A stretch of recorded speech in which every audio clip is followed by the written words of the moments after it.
కలుగును గాక. మరి ఇప్పటి వరకు మనం 3 మాటలు విన్నాం. మరొక మాటల గురించి కూడా మనం వివరించుకుందాం. మన మధ్యలో మరి 3వ మాట అయిపోయింది కనుక 4వ మాటను వివరించుకోవడానికి మన మధ్యలో ప్రతిభ ఉంది. ప్రతిభ మరి ముందుకు వచ్చి 4వ మాటను గురించిన వివరాన్ని మరి పంచుకుంటారు. మనము ఏకీభవిద్దాం లేక శ్రద్ధగా ఆలకిద్దాం. ఈ సమయం ప్రతిభకు అప్పగించబడుతుంది.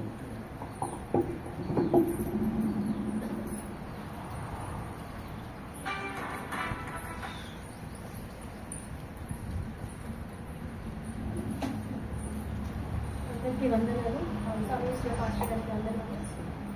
ఇప్పుడు మనం 4వ మాట, ఆ మాట నా దేవా నా దేవా నీవే నా చేయి విడిచితివి అనే మాట. దాని గురించి ప్రార్థన చేస్తుంది.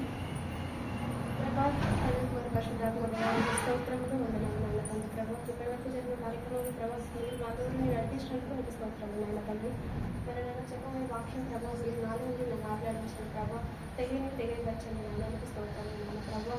అయ్యా మీరు నాకు చక్కటి ఇచ్చిన ఈ అవకాశాన్ని బట్టి మీకు స్తోత్రాలు తెలియజేసుకుంటూ ప్రభావ మీరు ఇప్పటి వాక్యంలో ప్రభావ మంచి మంచి విషయాలని నా ద్వారా వాళ్ళకి తెలియజేసే మంచిగా నాకు దయచేయమని ప్రభావ యేసుక్రీస్తు నామమున అడిగి వేడుకుంటున్నాను తండ్రి. ఆమేన్. 4వ మాట నా దేవా నన్ను ఎందుకు చేయి విడిచితివి. మత్తయి సువార్త 27వ అధ్యాయం 46వ వచనం.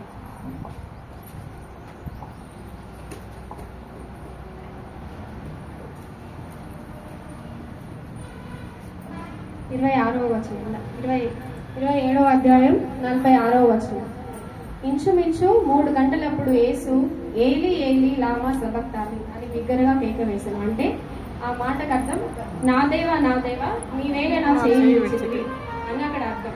అంటే అప్పుడు 3 గంటల సమయం, అప్పుడు దేవుని సిలువ వేసిన 3 గంటల సమయం అప్పుడు క్రీస్తు అంటే ఎవరు కుమారుడైన దేవుడు తండ్రి అయిన దేవుడు అడుగుతున్నాడు, దేవా నా దేవా నీవేలే నా చేయి విడిచితివి.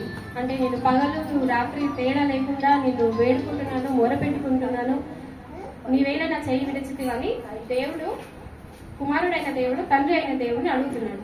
అసలు ఎందుకు దేవుడు చేయి విడిచిండు, దేనికోసం ఆయన అంత ఆవేదనలో ఉన్నా, వేదనలో ఉన్నా, అంత శిక్షను అనుభవిస్తున్నా కూడా దేవుడు ఎందుకు చేయి విడిచిండు? అసలు దాని అర్థం ఏంటంటే ఎందుకోసం అంటే పాపము నుండి మనల్ని విడిపించడానికి.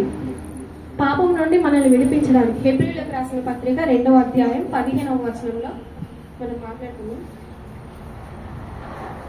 2వ అధ్యాయం 15వ వచనం. ఆ ప్రకారమే మరణము యొక్క బలము గలవానిని అనగా అపవాదిని మరణము ద్వారా నశింపజేయుటకును జీవిత కాలమంతయు మరణ భయము చేత దాస్యమునకు లోబడిన వారిని విడిపించుటకును ఆయన కూడా రక్త మాంసములో పాలివాడాయను. అంటే మరణము ద్వారా నశింపజేయుటకు అంటే ఆ ప్రకారం మరణం యొక్క బలము గలవానిని అంటే సాతాను నుండి సాతాను నుంచి మనల్ని విడిపించుటకు జీవిత కాలం అంతా మరణ భయం చేత దాస్యమునకు అంటే ఒకరి కింద మరణం చేత భయపడి ఒకరి కింద దాసిగా ఉండే దాన్ని విడిపించుటకు దేవుడు మన శిలువ వేయబడ్డాడు. అంటే దేవుడు చేయి విడిచాడు, కుమారుడైన దేవుడు చేయి విడిచాడు. ఎందుకనంటే పాపముల నుండి మనల్ని విడిపించడానికి, సాతాను నుండి మనల్ని విడిపించడానికి, మరణం యొక్క భయాన్ని మనలో నుంచి తొలగించడానికి ఇదొక కారణం. ఇంకొక కారణం ఉగ్రత నుండి రక్షింపబడడానికి. ఉగ్రత నుండి ఎట్లా రక్షింపబడాలంటే రోమీలకు రాసిన పత్రిక 5వ అధ్యాయము 9వ వచనం.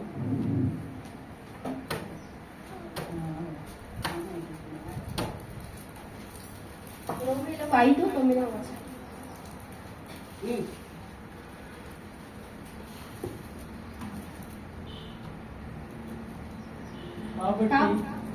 కాబట్టి ఆయన రక్తము వలన ఇప్పుడు నీతిమంతులుగా తీర్చబడి మరింత నిశ్చయముగా ఆయన ద్వారా ఉగ్రత నుండి రక్షింపబడదుము.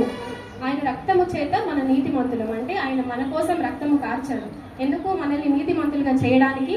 ఉగ్రత నుండి అంటే మనము చేసిన పాపములను దేవుడు అంటే పరిశుద్ధుడైన దేవుడు మనకు విధించే శిక్ష నుంచి మనల్ని తప్పించడానికి, అంటే ఆ దేవుడి ఉగ్రత మన మీద పడడానికి, ఆయన కోపము, ఆయన వేసే శిక్ష నుంచి మనల్ని తొలగించడానికి, ఆయన ఉగ్రత నుండి రక్షింపడానికి అదొక కారణం. ఎందుకు చేయి విడిచాడు దేవుడు అని అంటే, మనకి పరిశుద్ధుడైన దేవునికి మధ్యవర్తిగా ఉండి మనం చేసిన పాపాలను ఆయన ద్వారా విడిపించి, అంటే ఆ పాపములు మనకి తగలకుండా, అంటే ఆ శిక్ష నుంచి మనల్ని విడిపించడానికి ఇది ఒక కారణం.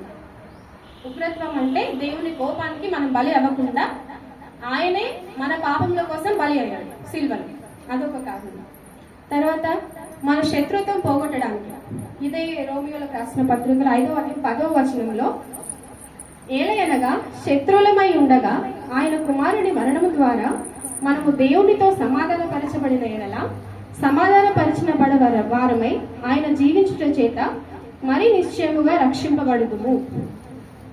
శత్రుత్వం అంటే మనుషుల ద్వారానే కాదు, దేవుని లోపల కూడా శత్రుత్వం. కొంతమందికి బైబుల్ అంటే క్రీస్తు ద్వారా అందులోనే శత్రుత్వం ఉంటుంది. ఆ శత్రుత్వం పోగొట్టడానికి, మన జీవితంలో అందరితోని సమాధానకరంగా ఉండడానికి, మనతో ఉన్న శత్రువులను కూడా మనతో మిత్రులుగా చేయడానికి, మన మధ్య దేవుని మధ్య సమాధాన పూర్వకమైన జీవితం ఉండాలని అదొక కారణం. శత్రుత్వం పోగొట్టడానికి అంటే దాని అర్థం మనుషులతోనే కాదు, క్రీస్తు యేసు ద్వారా కూడా సమాధానమైన స్నేహం మన మధ్య ఉండాలని ఇది ఒక కారణం శత్రుత్వం పోగొట్టడానికి.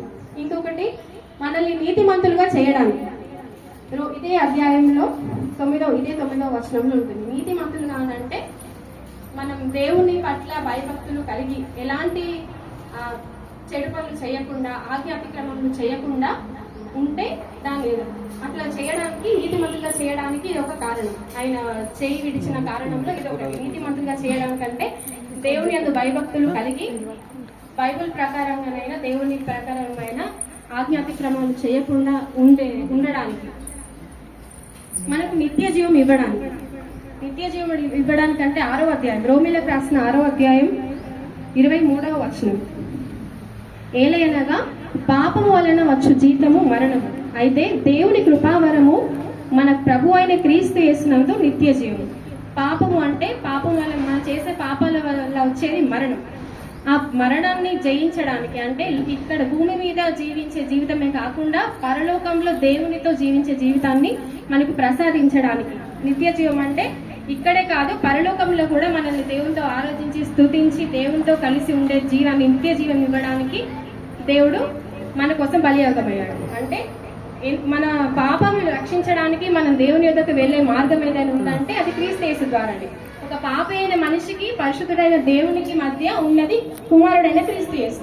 ఆయన ద్వారానే మన పాపం క్షమాపణ అయినా మనకు ఏదైనా జరగాలంటే దానికి మధ్యవర్తి ఎవరు? దేవుడు, అంటే క్రీస్తు యేసు, కుమారుడైన క్రీస్తు యేసు. కాబట్టి ఆయన ఎందుకు అంత వేదన అనుభవించినా, అన్ని శిక్షలు అనుభవించినా, అంత అవమానపడినా దేవుడు ఎందుకు చేయి విడిచిపెట్టాడంటే మనల్ని నీతిమంతులుగా చేయడానికి, మనం దేవుని పట్ల భయభక్తులు కలిగి ఉండడానికి, మనల్ని పాప క్షమాపణ కొరకు. అంటే మన పాప క్షమాపణ మనం వెళ్ళి దేవునితో చెప్పుకోలేదు. మనకి ఉన్న ఏకైక ఒక మార్గం క్రీస్తు యేసు. ఆ దేవుని క్రీస్తు యేసు ద్వారానే మన పాప క్షమాపణ జరుగుతుంది.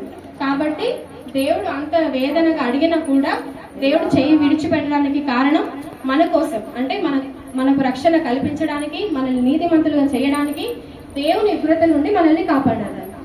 కాబట్టి అందుకే దీనివల్ల మనకు తెలిసింది ఏమనంటే, మన కుమారుడైన యేసుక్రీస్తు దేవుడు మన కోసం మన పాపములను తొలగించడానికి సిలువలో బలియాగమైనాడు. చిన్న వాక్యం దేవుడు ఆశీర్వదించినాడు.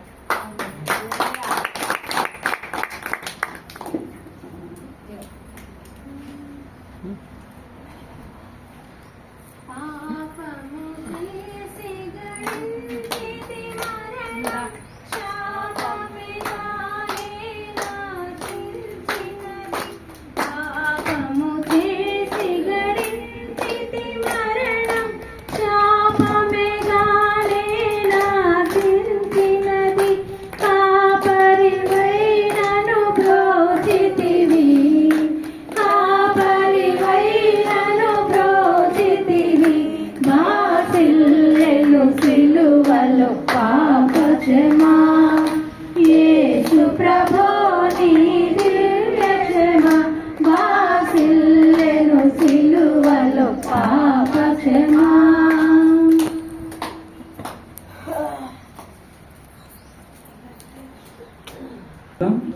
చెప్పబడిన మాటలు